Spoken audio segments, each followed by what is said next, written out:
खबर गाजीपुर से है, जहां नेता प्रतिपक्ष विधान परिषद लाल बिहारी ने नजूल लैंड बिल पर बयान देते हुए कहा कि रेंटल वैल्यू जमा कर लोगों ने नजूल जमीन पट्टे को लेकर मकान बनाए, उनका स्वामित्व खत्म हो जाएगा तो जमीन फिर नजूल लैंड हो जाएगी। ऐसे में सभी के मकान ध्वस्त हो जाएंगे, समाज को एक बड़ा नुकसान होगा।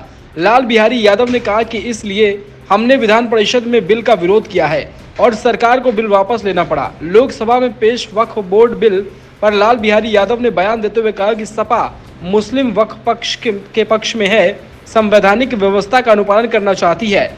लाल बिहारी ने कहा कि सरकार जातिवादी हो गई है, उसे किसी धर्म जाति का समर्थन या विरोध नहीं करना चाहिए। शेख हसीना के भारत में शरण लेने पर लाल बिहारी यादव ने कहा कि भारत बहुत मार्मिक स्वभाव का देश है। हमारे देश की परंपरा है, जो शरण लेने आता है उसे शरण देते हैं। हमारे देश ने संस्कृत सभ्यता की परंपरा के तहत उन्हें शरण दी है।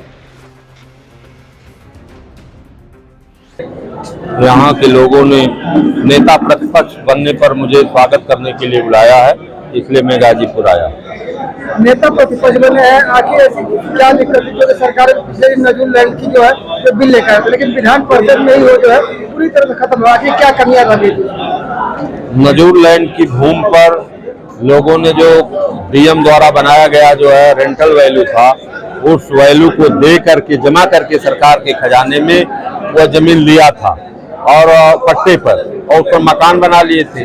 अगर वह जमीन का स्वामित्व उनको खत्म हो जाए, फिर जो है नजूल लैंड में चली जाएगी तो सबके मकान ध्वस्त हो जाएंगे, तो कितना बड़ा नुकसान समाज का होगा। इसलिए हमने उसका विरोध किया विधान परिषद के अंदर, और विधानसभा से पास हुए बिल को भी विधान परिषद में पास नहीं होने दिया और वह बिल वापस हो गया।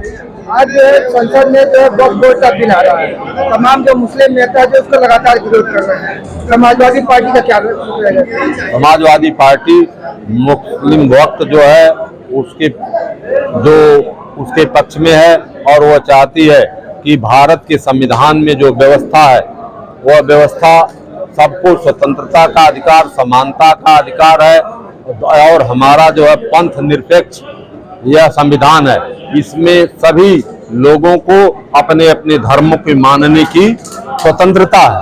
तो उस जो संवैधानिक व्यवस्था है, समाजवादी पार्टी संविधान में दी गई व्यवस्था का अनुपालन करना चाहती है। ऐसे में सरकार का ये कहना है कि उसमें 40-45 ऐसे बिंदु है जिस पर जो वक्फ बोर्ड है उसमें सरकार दखलंदाजी नहीं कर पाती थी।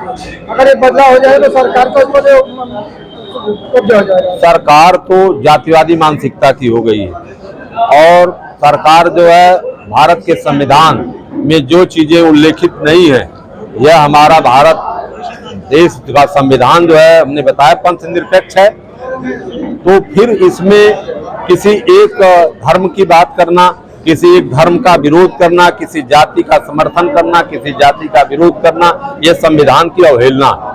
इस देश में लगातार मुस्लिमों को लेकर राजनीति की जाती है। पिछले दिनों भी बांग्लादेश में जिस तरह से खालिदा जिया के साथ हुआ, कोई भी मुस्लिम देश जो उनको पनाह नहीं दे पाया, जबकि इंडिया में जो है उनको आज भी जो है पनाह मिला हुआ है। इसको लेकर क्या पता? देखिए, भारत का बहुत ही मार्मिक स्वभाव का यह देश है। हमारे यहाँ जो भी शरण लेने आता है वह हमारी पुरानी परंपरा है, हम उसको शरण देते हैं। उसमें कहीं कोई जो है इस प्रकार की इस देश की संस्कृति और सभ्यता हमारी है, उसके मुताबिक जो है वहाँ के राष्ट्रपति प्रधानमंत्री के साथ जो है व्यवहार हुआ। ऐसे में